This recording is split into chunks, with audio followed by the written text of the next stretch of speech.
We can all agree that the US is a massive country, and there's a lot of wild things hidden in that expanse, like weird religious monuments, a palace made of corn, secret government bunkers, and Area 52.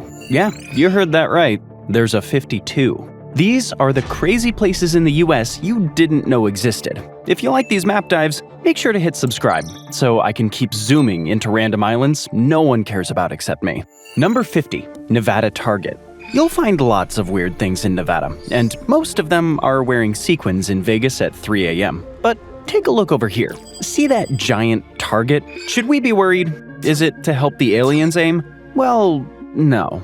Odds are it's not for weapons at all. Sure, it might be a practice zone for pilots. It might be a calibration tool for aerial photography. Out in the desert, you can get away with building a giant crosshair, because if you woke up one day with a massive target painted right next to your house, you'd probably freak. But there's lots more to be concerned about.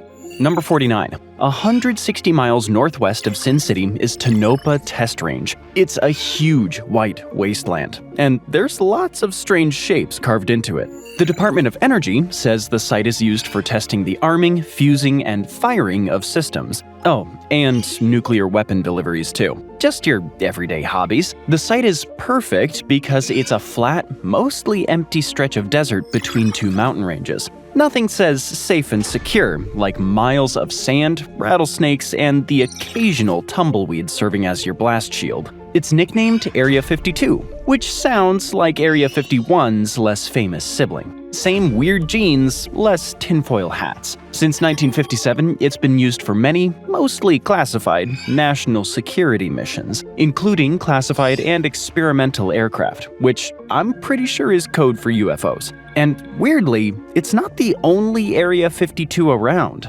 Number 48, Dugway Proving Ground is no ordinary army outpost. It's created some controversies in the past, like in 1968, when people in neighboring Utah towns woke up to thousands of dead sheep. Not exactly the kind of wake-up call you'd expect in farm country. The top brass at Dugway denied doing anything that would lead to 6,000 sheep dropping dead. Must be a weird coincidence. Or maybe it had something to do with the plane dumping 320 gallons of VX nerve agent in the area. According to a Pentagon document, the spray was released far too high. It drifted into the surrounding grass fields, where the sheep promptly upgraded to the afterlife. Hey, mistakes happen, but not when VX is involved. Just 0.4 milligrams of the stuff can kill, so whoops isn't really a plan. Dugway continues to test biological and chemical weapons today. No word yet on whether cows have been added to the target roster. To be fair, toxic chemical leaks aren't always the government's fault. Sometimes they're done by private corporations. Number 47. Located near Butte, Montana, Berkeley Pit is one of the most toxic places in the country, second only to my ex's apartment. The pit pulled 320 million tons of copper before closing in 1982, then slowly filled with groundwater. Sounds like a lake, looks like a lake, but jump in and you're basically marinating yourself in poison soup. This 1,800-foot deep pit has over 40 billion gallons of acidic water and heavy metals. Up close, it shimmers red, with streaks of lime green just below the surface. It's like a lava lamp, designed by Satan. Weirdly, it's home to some of the most unique fungal and bacterial species in the world. They're so good at surviving poison, researchers are using them in cancer studies. A silver lining, if your silver is heavily corroded and dissolves in acid. Speaking of weird, radioactive-looking water, number 46. Near Moab, Utah, you spot Potash Ponds, 400 acres of bright blue and turquoise water. Not the natural kind either. The Potash Ponds are solar evaporation ponds. Guess what they mine here? Potash, obviously. It's a kind of water-soluble potassium salt. Just one problem. The salts are 3,000 feet below the surface. So the owners pump Colorado River water down a well to dissolve them. Then they haul the brine back up, like using a crazy straw for geology. So why the neon blue? Well, it's dye. It's used to trap sunlight and make the water evaporate faster. Basically, industrial-scale science cosplay for the desert. Number 45. From above, the Nevada Desert Face Facility looks like a giant sun surrounded by a circle etched into the sand. The happiest crop circle you'll ever see. Which is comforting until you remember it's a government test site, not alien fan art. Scientists pump extra carbon dioxide into the air here to see how plants and ecosystems respond, or don't. They measure growth, soil chemistry, and more, basically running a dress rehearsal for climate change we've pre-ordered. I assume the results are not good. Moving on from military bases and industrial sites, because there are things in nature we can't explain either.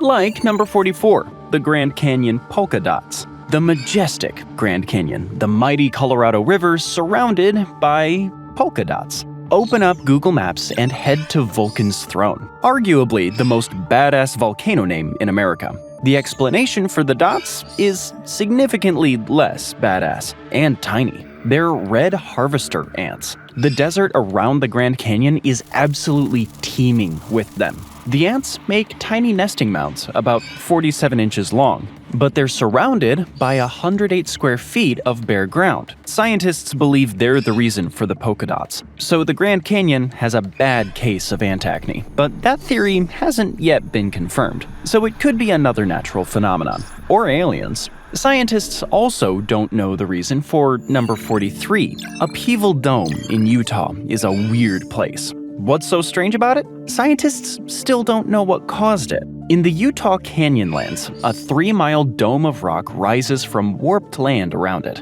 One idea? A meteor crashed here. The crater is collapsing, and the rebound shoved rock upward. Think of it as nature's own sucker punch still visible millions of years later. The other theory? It's a salt dome. Beneath the canyonlands lies a thick salt bed that can shift like slow-motion ice. The salt moves upward, forming bubbles. Some geologists think it's a leftover stem. 2 theories, 1 weird dome. Verdict, still a mystery. Whatever it is, it's a natural wonder built on table seasoning. But scientists have figured out the reason behind number 42, the singing sand dunes. Have you ever heard of the singing sand dunes? If not, head to Eureka Dunes. They stand 680 feet high, the tallest dunes in California, maybe even North America. But they're not easy to get to. They're in Death Valley's north side, a park so huge it dwarfs Rhode Island. Bring plenty of supplies because the desert takes no prisoners. Just ask the people who thought a quarter tank of gas would cut it, and avoid summer. When 110 degrees Fahrenheit isn't a forecast, it's the default setting. But how do the dunes sing? Sand avalanches down the dunes' steep faces, producing a deep hum. Scientists compare it to pipe organs or distant planes, which is basically saying it could be church music or air travel. Big difference. Hear it yourself and let me know. Scientists also figured out the reason behind number 41. Around Mount Shasta in California, there's dozens of mini-me's of the peak. They're called the Shasta Valley Hummocks, the mountain's greatest hits album remixed in fun size. They cover the area north-northwest of the mountain's base and extend up to 27 miles outwards. The leading theory? A volcanic eruption 300 to 380,000 years ago. That triggered a landslide that smothered the valley. Lava then dumped heaps of rock and sediment across the landscape, leaving mounds up to 238 feet tall. Think of it as nature's version of dumping your entire Lego bin on the floor and just walking away. So far, we've got a giant bullseye in the desert, a toxic pit that doubles as Satan's lava lamp, and sand dunes that hum like off-brand pipe organs. Things are looking real normal. Okay, time for the next stop on the world's weirdest field trip. Number 40, Blythe Intaglios. Like Peru's Nazca lines, the Blythe Intaglios are giant figures of humans and animals carved into California's desert floor. The mystery? No one knows who made them. Historians guess Mojave, Quechan, or other tribes. An academic way of saying, why are you asking us? In fact, until 1932, nobody knew, at least nobody remembered they even existed. A pilot spotted a stick figure human and a 4-legged animal below him and thought, maybe I should mention that. Their creation and purpose remains unknown, just like number 39, a secret Scientology bunker in New Mexico. Known as Trementina Base, this bunker sits in the New Mexico desert, and it's owned by the Church of Scientology. Beside a huge green-roofed house, the ground is carved with 2 giant circles and diamonds. Totally alien landing pads, if you squint. According to journalist John Sweeney, it's really a bunker for Hollywood's strangest fan club. So what's the deal with the symbols? Well, L. Ron Hubbard is dead. Tom Cruise isn't fielding questions about desert geometry between press junkets. The theory is that they're markers for Scientologists who plan to come back after Earth's big doomsday, like giant GPS pins saying "Home Sweet Home." So, if a stranger in the desert offers you a personality test, that's your cue to run. Next up, a scary-sounding but cool-looking southwest landscape. Number 38. Goblin Valley sounds like a Harry Potter hangout, but it's actually a Utah state park. It's named after the thousands of hoodoos scattered around. If you're wondering what geology class covered hoodoos, relax. I missed that lecture too.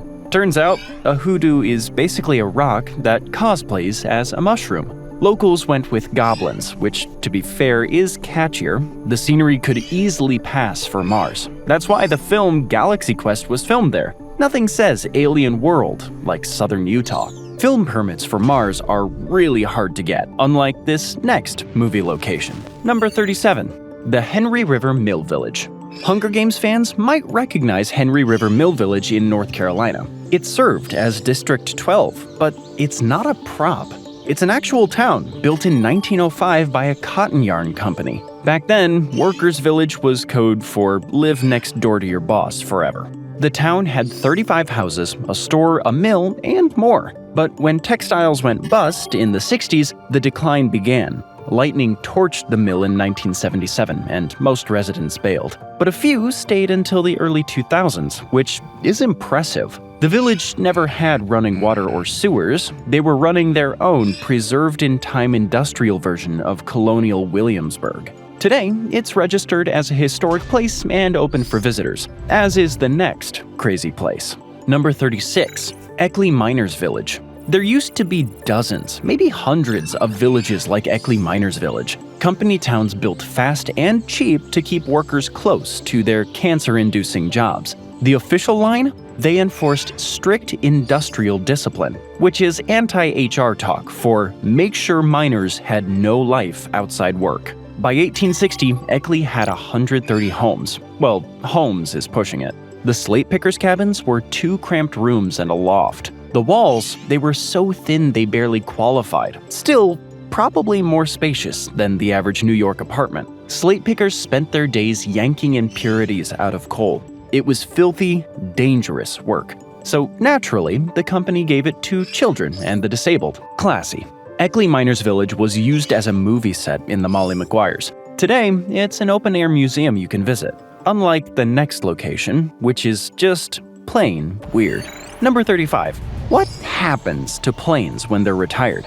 If they're military, a lot end up at Davis-Monthan Air Force Base. The 2,600-acre site is about 3/4 the size of LAX, and definitely easier to navigate. From above, it looks like a massive fleet on standby. In reality, it's a graveyard for airplanes. A place to rust in peace. Sorry, you can't just rock up and check them out. The US military doesn't love civilians poking around their gear, even the retired stuff. But you can still spy planes like B-52s and F-14s on Google Earth. No security clearance required. And speaking of things the military left in the desert, number 34.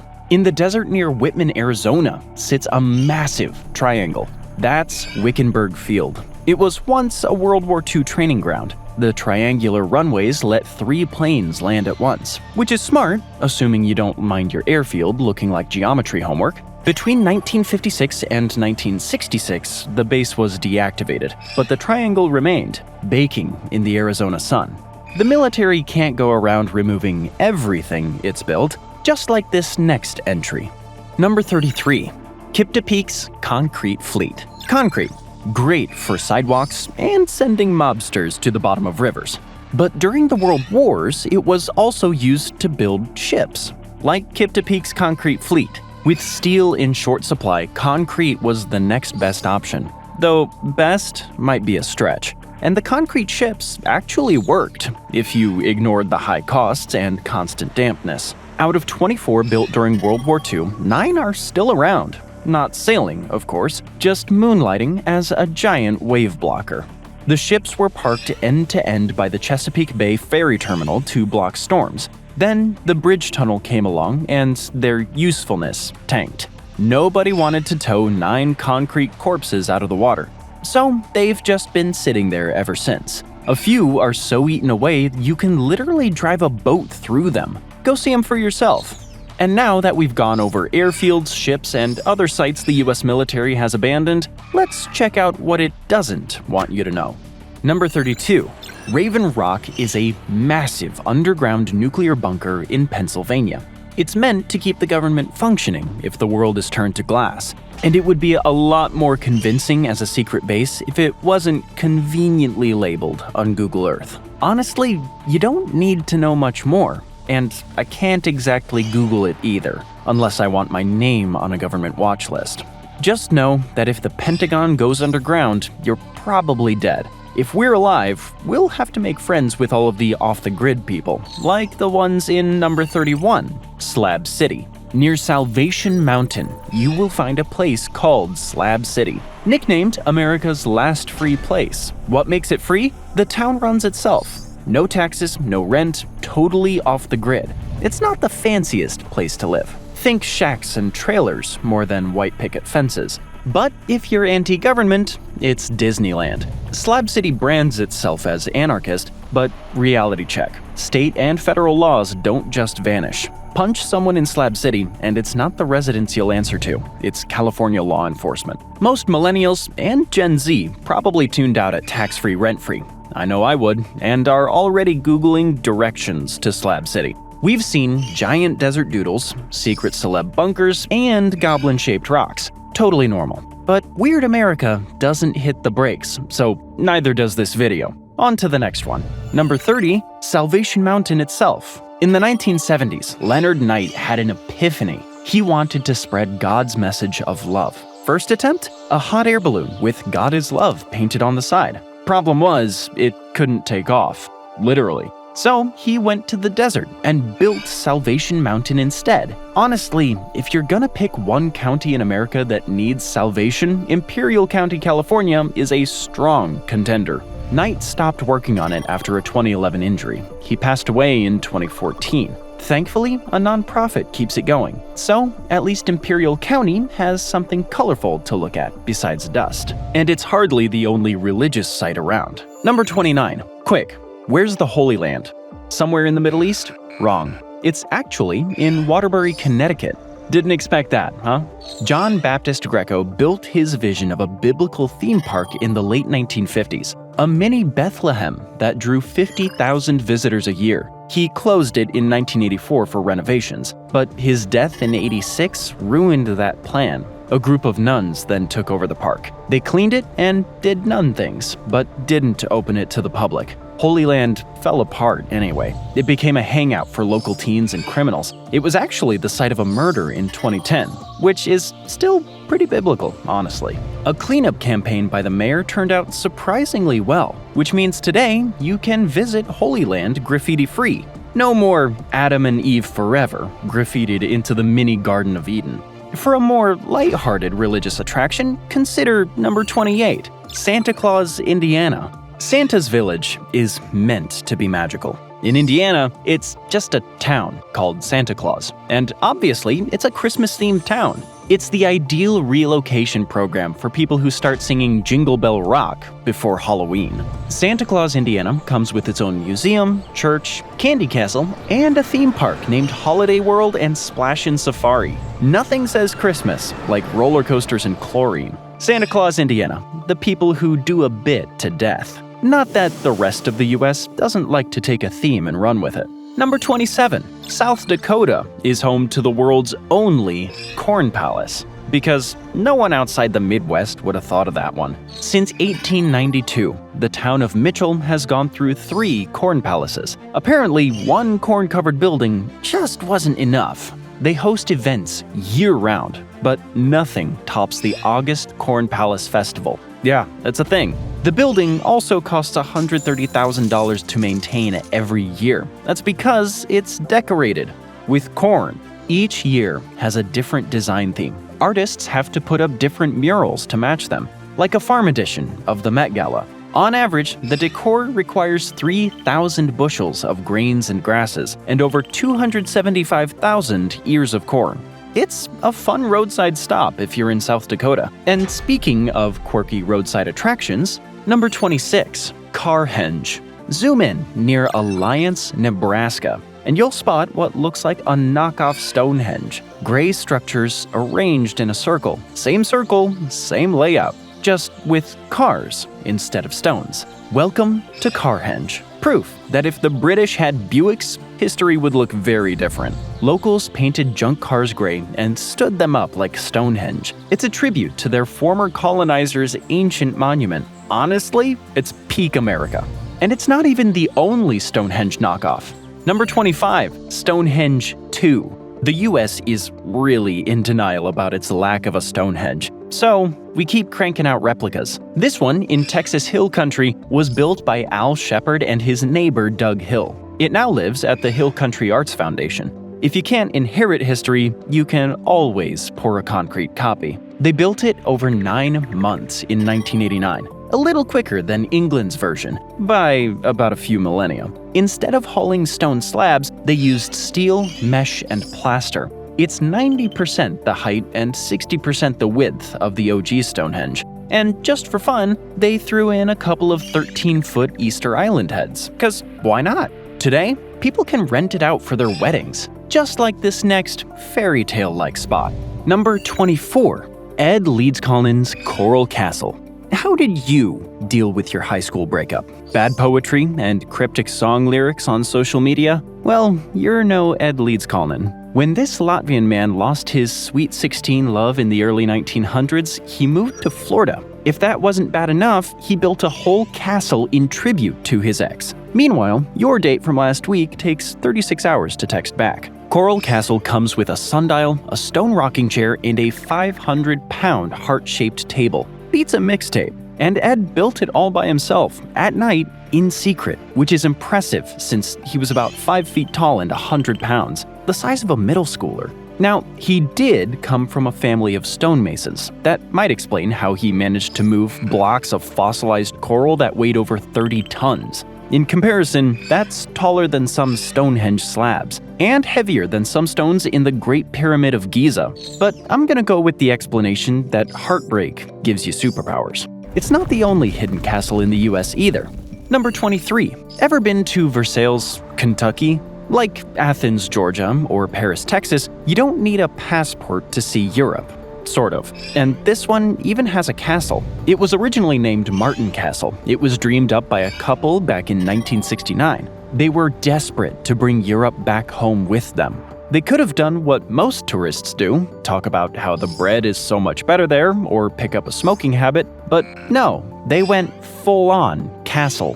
When the couple split in 1975, so did the castle dreams. It sat half-finished until the early 2000s. Then Thomas R. Post turned it into a high-end event space and bed and breakfast. Of course, locals still know it best as that weird, empty castle up on the hill. And now that we've discovered all the whimsical castles and roadside attractions, let's move on to the more depressing history hidden within the US.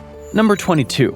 I'll ease in with yet another castle. This abandoned Scottish castle isn't in some European forest. It's on an island in the Hudson River near Beacon, New York, and it was used as storage. Scottish immigrant Francis Bannerman built it after making it in New York. He started in the 1800s selling junk from the harbor. Somehow, he upgraded to flipping Navy ships and military memorabilia, just one of the many pull-yourself-up-by-your-bootstraps stories that's moved into the realm of fantasy in 2025. Bannerman ended up buying 90% of the Army's surplus after the Spanish-American War. He had so much stuff, he needed an island to dump it on. So, he built a huge castle for the gear, and a smaller castle for his family. Priorities. In the end, the castle was abandoned. Everything inside was sold off, trashed, or looted. It was history's least organized yard sale. It's hard to imagine that any sites remain forgotten and abandoned near the bustling New York City area, but Bannerman Castle is actually one of many. Number 21. Near New York City, you will find North and South Brother Islands. North Brother Island sounds friendly, but it's the site of tens of thousands of deaths, at least. From the 1880s until World War II, it was a quarantine zone for diseases like typhoid. Even Typhoid Mary lived out her days here, which is about the worst Airbnb review imaginable. It's been abandoned since the 1960s. People can only visit, and only with city permission and an escort, and presumably a hazmat suit. Police are also on the lookout for trespassers. Rikers Island Prison is right next door. There were hopes that the island would become a wildlife sanctuary. In reality, almost nothing stuck around. Even NYC Rats took one look at North Brother and said, nah, no wonder it's off the radar.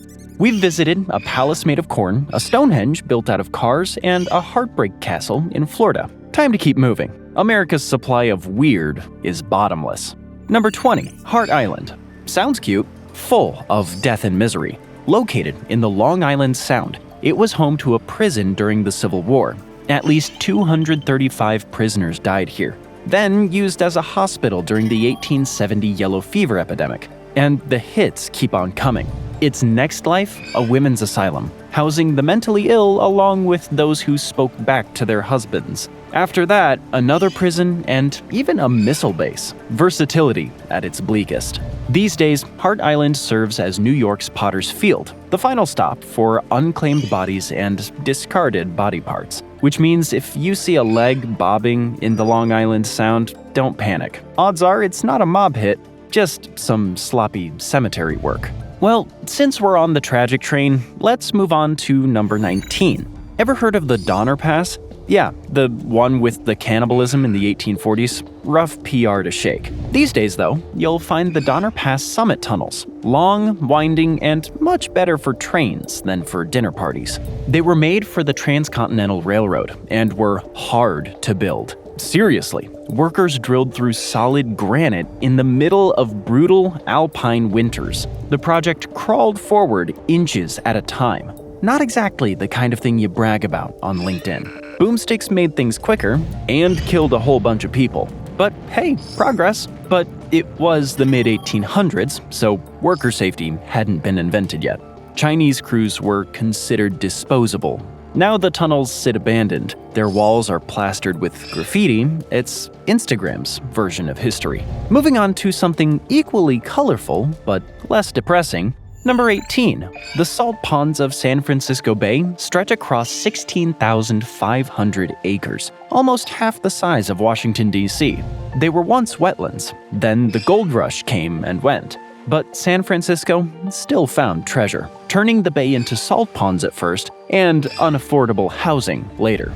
The wild thing about the salt ponds? The colors. From the air, they look like a box of crayons melted into the bay. But it's not dye, just different salt concentrations as the waters shuffled around. Different salt levels attract different microbes. The bright red pools came from Dunolila algae, which treats extreme salt like an all-you-can-eat buffet. And speaking of cool, colorful things, number 17, Death Valley. It's full of strange sights. Among them is the artist's palette, proof that even the desert wanted to dabble in abstract painting. But it's just old volcanic minerals showing off. Iron splashes red and yellow, manganese drops in purple, mica adds green, nature's tie-dye. Not a hiking fan? Take Artist's Drive, a road that shows off the colors without leaving your car, like the drive-through version of sightseeing. Just like you can do at our next stop, number 16. Let's stay in Death Valley. Near the center is Badwater Basin. It's a blinding white landscape, and the lowest point in North America, 282 feet below sea level. It's America's basement. About 200 square miles of salt flats remain, courtesy of Lake Manly's habit of ghosting the desert repeatedly. You can explore the flats via a trail that goes through them, or just stroll a few steps from the parking lot and still tell Instagram you explored. Hold up. In summer, rangers basically tell you to wrap it up by 10 a.m. After that, the basin floor regularly bakes above 105 degrees Fahrenheit, which means you can't stand out there for long. unless you've always wanted to experience life as a rotisserie chicken. So maybe an air-conditioned car works best, but you'll have to get out of your car to experience number 15, Homestead Crater. This natural landmark looks cool on the outside, and even cooler on the inside, or warmer, because it's known as Utah's greatest hot tub. From above, seems like just another volcanic crater, but inside, there's a geothermal hot spring, one of the only warm water diving sites in the US. The dome above it has been quickly expanding for 10,000 years. In geology, anything under 1 million counts as speedy. Summiting the crater's off limits, but you can still get in from the side to swim or scuba dive. Definitely not an activity you'll want to repeat where we're headed next. Number 14. On Google Maps, near Santa Rosa, New Mexico, the blue hole looks like a speck, but the water drops more than 80 feet, taller than the Hollywood sign. It's off Route 66 and part of a cave network that, for some reason, people only started mapping in 2013. Better late than never. It used to be a roadside stop where travelers cooled off. Then it became a diver's obsession. But after 2 people drowned in 1976, the entrance was sealed. Killer swimming hole isn't a great travel slogan. Between 2013 and 2024, the ADM Exploration Foundation tried to reopen and map the caves, then a collapse shut it all down again. So the mystery is still there, just buried under a ton of rock. But there are other cool bodies of water you can explore, like number 13, Kitch-iti-kipi. Fun to say, harder to explain. The spring pumps in over 10,000 gallons of water every minute. The source? Still unknown. Aquifers? Maybe. Mountain runoff? Could be. But nothing explains why it's dumping that much water. Anyway, Michigan's biggest spring, called Big Cold Water, lives up to the name. It's 300 by 175 feet big and 40 feet deep. It stays liquid year-round. There's too much water charging in to freeze, even when the rest of Michigan turns into a popsicle. It's a unique, gorgeous natural feature to view, just like number 12, Idaho's Chessboard Forest. Head up to the Priest River up in northern Idaho. You'll spot a massive chessboard. Really, it's a forest broken into 185 squares, each the size of 24 football fields. Perfect for anyone who likes their board games supersized. The checkerboard look started in the 1800s. It's all thanks to a forest management scheme. One set of squares was cut for timber. The others, they stayed standing. Then they'd swap. It's crop rotation, but for really big trees. In winter, the pattern really pops. Snow sticks to the trees but melts off the ground, leaving a giant white and brown checkerboard. And speaking of natural areas with cool aerial views, number 11. Everyone knows Old Faithful, but the real flex? Yellowstone's Upper Geyser Basin. It's one of just 5 places on the planet with hydrothermal features this big. It's basically the world's geyser capital, and yes, it blows off steam regularly. Why? A supervolcano. Magma bubbles just 3 to 8 miles beneath the surface. And honestly, no matter where you are in the park, that's way too close for comfort. Water goes down, heats up, and shoots back out. A lovely cycle. Right up until the supervolcano blows and takes the neighborhood with it. Okay, we've stopped off at an island of unclaimed bodies, a desert's tie-dye hills, and a geyser sitting on top of the world's biggest pressure cooker. And now, we've hit the top 10. Any ideas what the top crazy place will be? Let's find out. Number 10. A huge, dark circle lies in the Mojave Desert. It's the Amboy Crater, but it's not a meteor crater. It's a young volcanic field. Young, meaning just 79,000 years old. Meanwhile, I pull a muscle just getting off the couch. The crater is 250 feet high and 1,500 feet in diameter. That's 1.5 Eiffel Towers. You can go hiking and picnic in it. Don't worry, the last eruption was 10,000 years ago. It's extinct now, hopefully. Mysterious springs, volcanic features, natural hot tubs. Nature made a lot of crazy places in the US, but man made more. Number 9, Cadillac Ranch, Amarillo, Texas. Home to 10 Cadillacs, half buried nose first in the dirt, covered in layers of graffiti.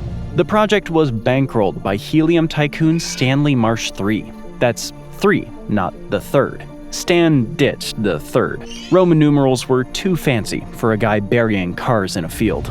People called Marsh eccentric, a word used when you can't call a rich person crazy.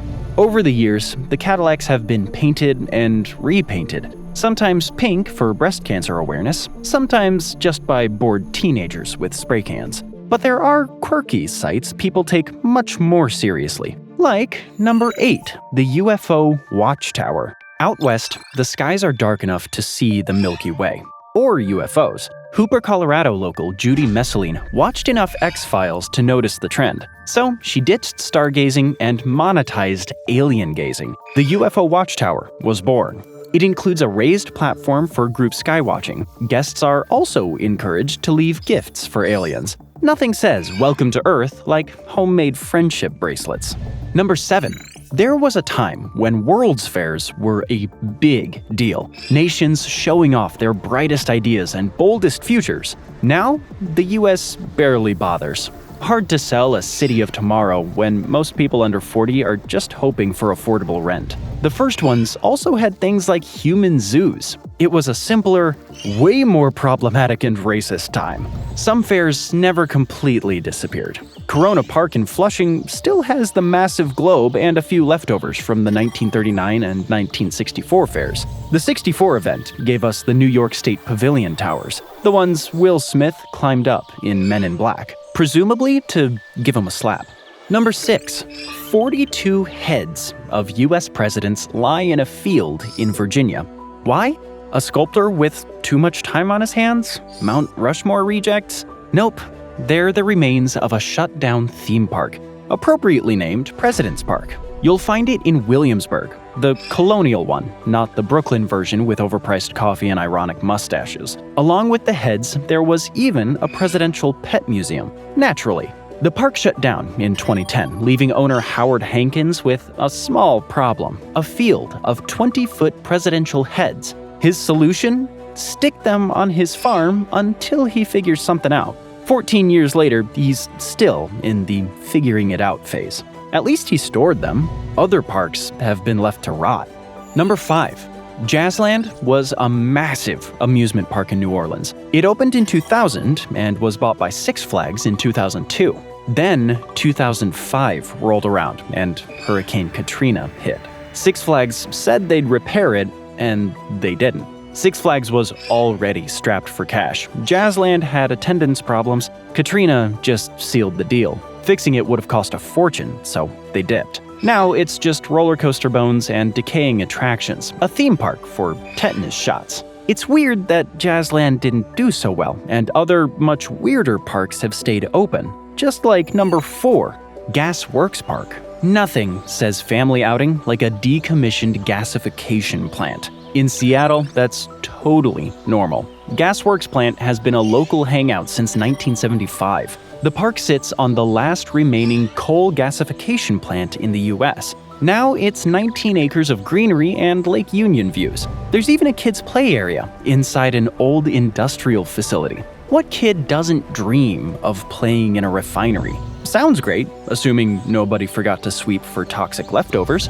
As weird as it sounds, lots of architects see Gasworks Park as a blueprint, a way to convert former industrial areas into useful public space. Maybe next we'll get the Chernobyl amusement park and farmers market. Fingers crossed. So far, we've seen the X-Files with a gift shop, a farm field haunted by 20-foot stone commanders-in-chief, and Seattle's idea of family fun inside a recycled gas plant. Got anything crazier than the sights we've seen so far? Let me know in the comments. And now, it's time for the top 3. Number 3. Fly Geyser is a little different from the ones in Yellowstone. It's man-made, accidentally, at least. In 1964, a geothermal company drilled a test well.